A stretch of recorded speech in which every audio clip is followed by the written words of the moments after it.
Nilinaw ni Colonel Francel Margaret Padilla, tagapagsalita ng Armed Forces of the Philippines na walang namuong kudeta sa loob ng AFP. Iginiit rin niya na hindi makikisali sa anumang isyong politika ang AFP. Binigyang diin ng opisyal na nagkakaisa ang buong sandatahang lakas na iginagalang ang konstitusyon.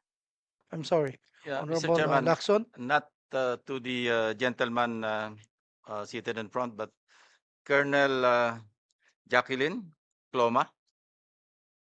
Yes, Brigadier General. You're now excused. Ma'am, please take the seat. Good morning, ma'am. I guess Corpus is your maiden name.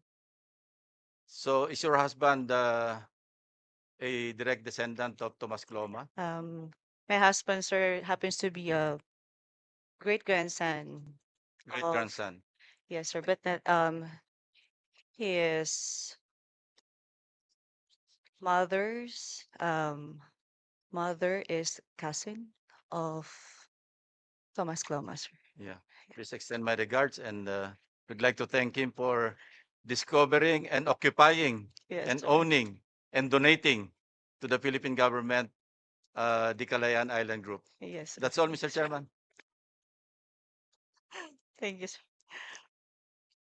Mr. Chair, Thank you, Honorable Marcoleta. anong pangalan niya? Jacqueline, Anong, Colonel. Colonel Cloma.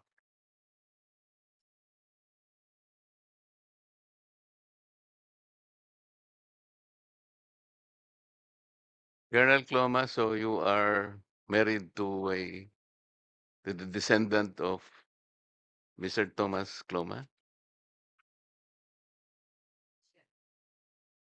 Yes, sir. Senator Lacson made reference to his being the one who discovered the what? Calayan Island Group or Calayan this Island Group. Prattlis? Was that supported by reliable accounts, Colonel? Sir, before I will speak, sir, I'd just like to make a disclaimer that my statement will not reflect of my organization. So this will be my personal account, sir, and based on the stories I had from my husband, and I did a little research about it, sir. So I'm not referring, Colonel, to the stories. I'm talking about historical accounts, if they are very viable, that the great ancestor of your husband was the one who discovered the Calayan Island Group. Is um, this supported by historical facts? I have seen and read some references about it, sir. Did you know, Madam, that, or Colonel, that when Mr. Thomas Cloma made a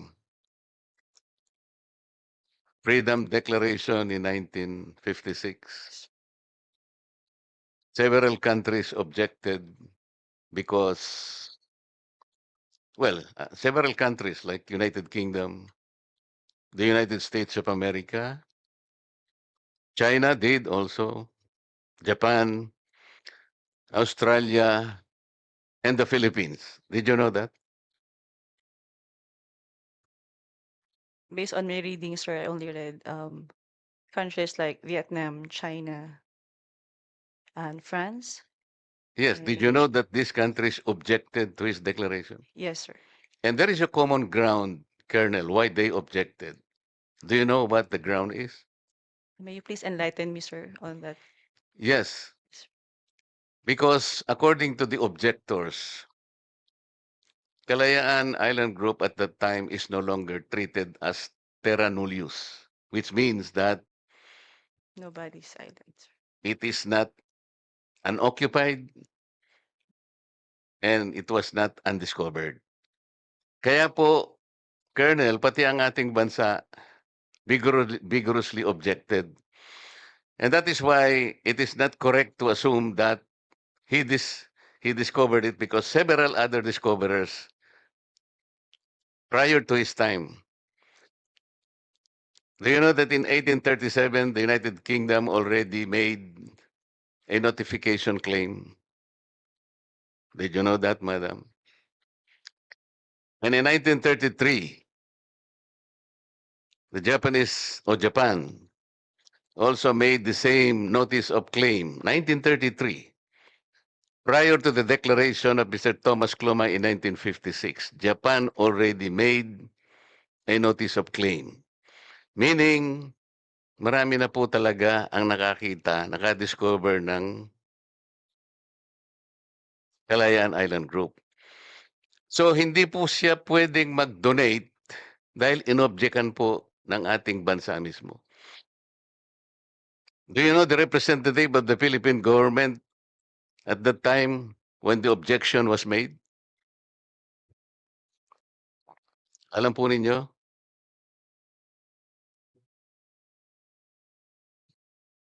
He was then the Secretary of Foreign Affairs who became President of this country.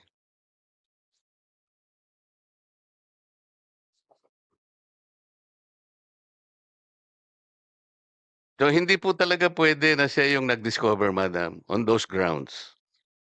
And it is not correct that earlier it was reflected in the minutes of this commission, that President Ferdinand Marcos Sr. formalized it in Presidential Decree 1596. There is no record attesting to that.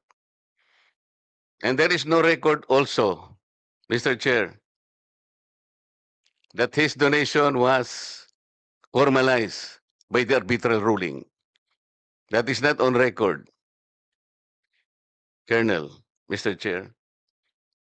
Just for the record, thank you very much. Thank you, you, sir. Honorable Marcoleta. Mr. Chairman, Yes, Honorable Lacson is Colonel recognized. Kloma, what is the difference between discovery and occupation? Is there a difference? You may discover an island, but if you don't occupy it, then you don't occupy it. So can you tell us the basic difference between discovery per se Yes. and discovery and occupation? So based on my apprehension, sir. So once you discover something, sir, you just learn about it, and then you can just pass by, sir. Yes, sir. That's the term. And once you occupying is a different thing, sir, because you spend a lot of a time, a certain period of time in that certain area. Yes, sir. Thank you, Mr. Chairman. Thank you, Honorable Lacson. Any more queries from the members? We may now excuse Colonel Kloma, Jacqueline Kloma. I will, sir. Thank you very much, sir. Thank you, Colonel. Any more queries from the members? If we have no more, Honorable Risa Ontiveros. Thank you, Mr. Chair. Also, before my next question, also just for the record, since we are making things of record, the 2016 arbitral ruling, Philippines versus China, concluded that China's 9-dash line has no legal basis for claiming historic rights to resources within Philippine waters, including areas of the Kalayaan Island Group. The tribunal ruled in favor of the Philippines, clarifying that China's claims violate UNCLOS. For the record also, Mr. Chair. And for my next question, Mr. Chair, for Colonel Arsen de Guzman. Colonel, please take the seat, sir.